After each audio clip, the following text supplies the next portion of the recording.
Bonjour à vous, c'est Gladys. Alors je vous retrouve pour une nouvelle vidéo qui reprend une thérapie au long cours et comme je vous l'avais dit dans mes dernières vidéos, une thérapie plutôt psychocorporelle. Alors la seule différence par rapport à toutes les vidéos que je vais faire ou que j'ai faites, c'est que celle-ci, je ne sais pas comment s'appelle l'approche.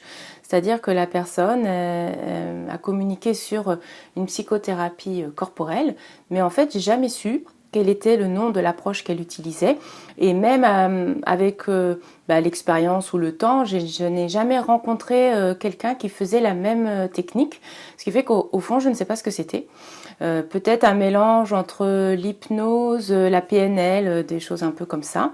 Donc voilà. Ça, c'est pour poser le contexte du fait que je n'ai pas le nom de cette approche, mais c'est une approche que j'ai suivie pendant une année. Donc, en 2017, j'étais dans une relation de couple qui était un petit peu compliquée et on avait décidé de trouver quelqu'un pour nous aider à déblayer le terrain, on va dire. Et donc, c'était mon compagnon de l'époque qui a trouvé cette thérapeute. Et donc, on est allé la voir. Je ne sais plus, peut-être qu'on a eu un premier rendez-vous tous les deux, mais en fait, cette personne-là ne faisait pas de thérapie de couple. Et donc, elle nous a proposé de nous suivre de façon séparée. Donc, chacun allait seul à un rendez-vous. Le suivi était de...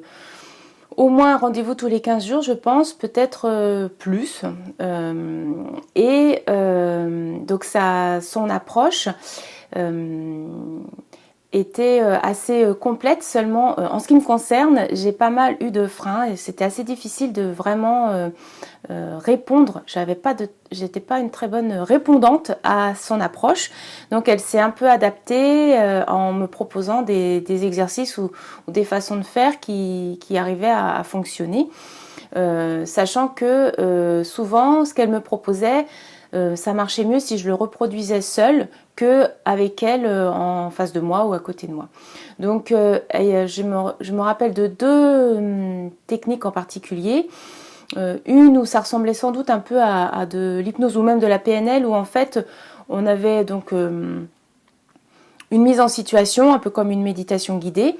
Et ensuite, il y avait une forme d'ancrage dans le corps, ce qui veut dire avec un certain comportement, par exemple lever les yeux au ciel ou un autre geste, eh bien ça induisait ensuite une réponse du corps qu'on avait un peu enregistrée pendant la séance.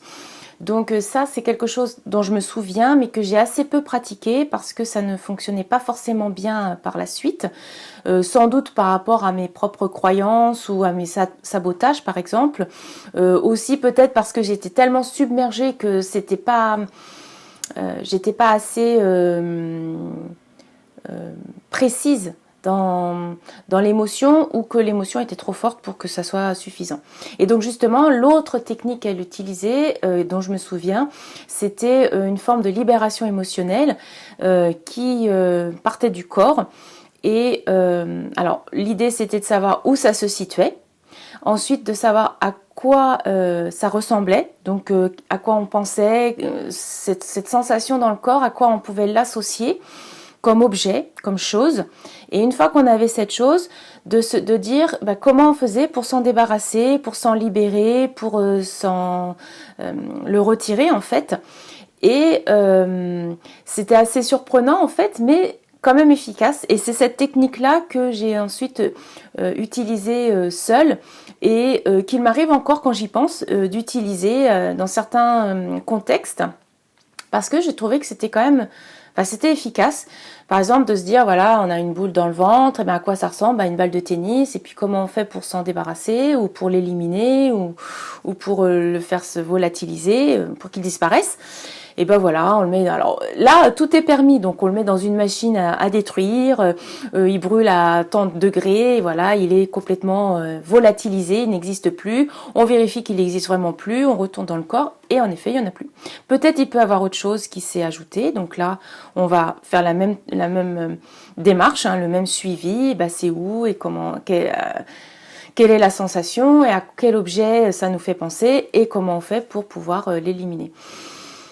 Donc ça, c'est quelque chose que j'ai utilisé à chaque fois que j'y pensais par la suite, ce qui n'est pas toujours évident parce qu'en fait, en ce qui me concerne, quand je suis dans l'émotionnel, alors beaucoup moins maintenant, mais à l'époque, eh bien, au moment où j'étais submergée, j'oubliais complètement les ressources que je pouvais avoir, j'oubliais complètement les techniques que j'avais pu apprendre, j'étais juste submergée et dans une forme de sentiment d'impuissance, de ne pas savoir comment faire pour m'en sortir. Et peut-être aussi cette impression qu'il n'y a que quelqu'un d'extérieur qui pouvait m'aider. Donc ça, c'est quelque chose qui a changé maintenant, mais qui m'a suivi assez longtemps. Et donc, à l'époque, si j'étais submergée, j'oubliais qu'elle nous avait appris cette technique, ou alors je pensais que ça n'allait pas être suffisant, ou que ça n'allait pas marcher. Mais quand j'avais le courage peut-être, ou la force, ou la présence d'esprit de l'utiliser, eh bien ça fonctionnait. Voilà. Donc le bilan que je vais faire de cette thérapie que j'ai suivie pendant une année, eh bien il est plutôt positif, même si il a vraiment mis en lumière tous les blocages, les freins, les difficultés que j'avais de passer par le corps et de laisser le processus se faire en fait par le corps. Il y avait certainement une forme de grand contrôle de ma part, peut-être avec la peur de ce que pouvait faire émerger une forme de libération par le corps. En tout cas, c'est comme ça qu'aujourd'hui je l'analyse. Je ne dis pas que c'est la réalité, hein. En tout cas, c'est l'impression que j'ai avec le recul aujourd'hui. Avec le recul aussi, j'aimerais bien amener une réflexion parce que c'est ressorti dernièrement dans un échange avec une autre personne. C'est le fait de faire plusieurs thérapies en même temps. Quand j'ai démarré cette thérapie-là avec cette personne, j'étais encore en train de suivre la thérapeute dont je vous ai parlé dans la classique des classiques, hein, c'est le nom de la vidéo. C'est-à-dire une thérapie vraiment par la parole, analytique. Et j'en avais parlé avec cette personne qui faisait donc une approche psychocorporelle. Et c'est vrai qu'elle avait de la réticence, elle avait émis des réserves en trouvant que c'était un signe de manque d'engagement de ma part de suivre 2 thérapies en même temps, qu'il fallait faire un choix, que c'était pas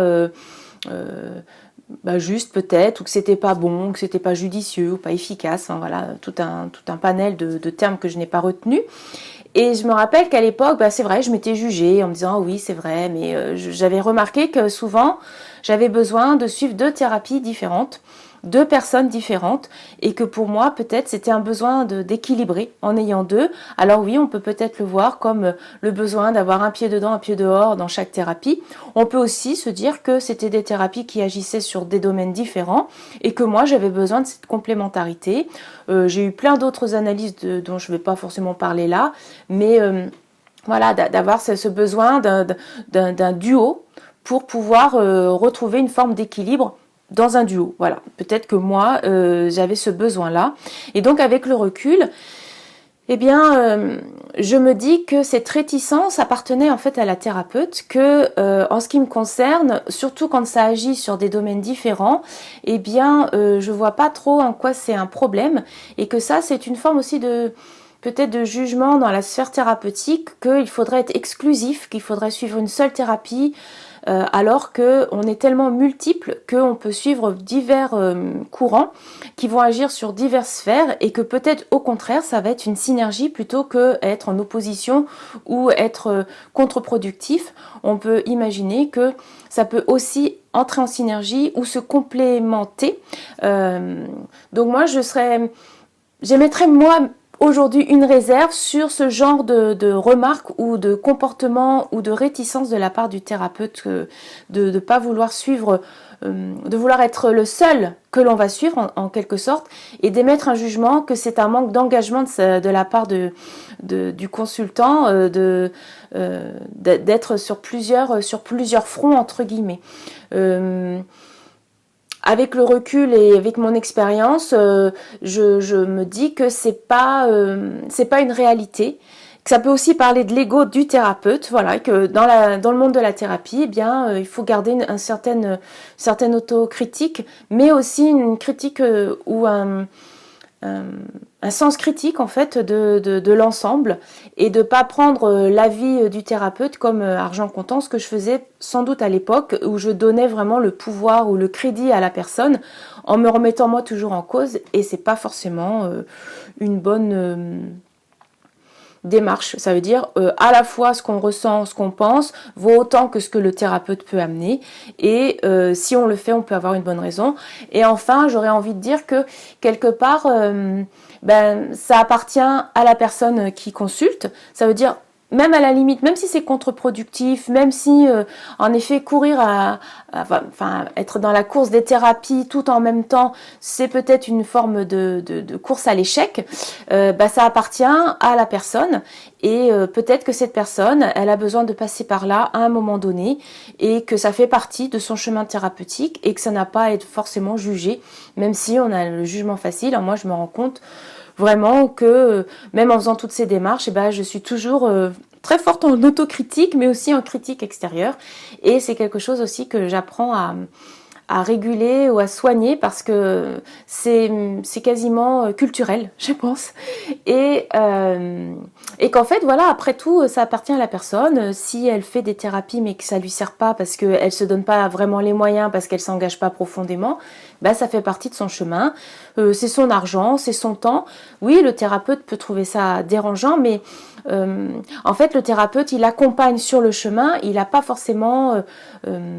surtout en thérapie, je pense, au niveau psy et tout ça, on n'a pas forcément un objectif de résultat, peut-être plus dans certaines démarches, mais c'est tellement un process au long cours qui soulève régulièrement des choses diverses et variées que ça me paraît dangereux en fait d'avoir quelqu'un qui voudrait être élitiste ou le seul, exclusif. Voilà, donc... j'amène ça d'une façon un petit peu brute, ça veut dire que j'ai pas forcément approfondi la question. Ça mérite aussi peut-être plus de réflexion. En tout cas, c'est mon avis aujourd'hui de dire que, après tout, c'est de la responsabilité de la personne qui consulte de savoir si ce qu'elle fait est juste ou pas juste. Et même si elle s'en rend compte des années plus tard que c'était pas une bonne idée, c'était son chemin et elle se rendra compte d'elle-même que c'était pas une bonne idée. Voilà. Donc c'est bien de garder son pouvoir en fait sur ce que l'on ressent, sur ses choix. Et même en prenant en compte ce que la personne dit, parce que voilà, on va la voir pour avoir des éclairages différents, ça ne veut pas dire que ça doit remettre tout en cause. Voilà, c'est trouver le juste équilibre entre son ressenti, sa capacité de se remettre en cause, mais aussi la capacité de remettre en cause le point de vue de la personne que l'on va voir, qui n'est pas omniscient et qui n'a pas donc la conscience absolue de ce qui est bon, juste pour soi. Et bien voilà pour cette vidéo. Je vous souhaite une bonne journée. J'espère que cela vous a apporté des éclairages intéressants ou utiles.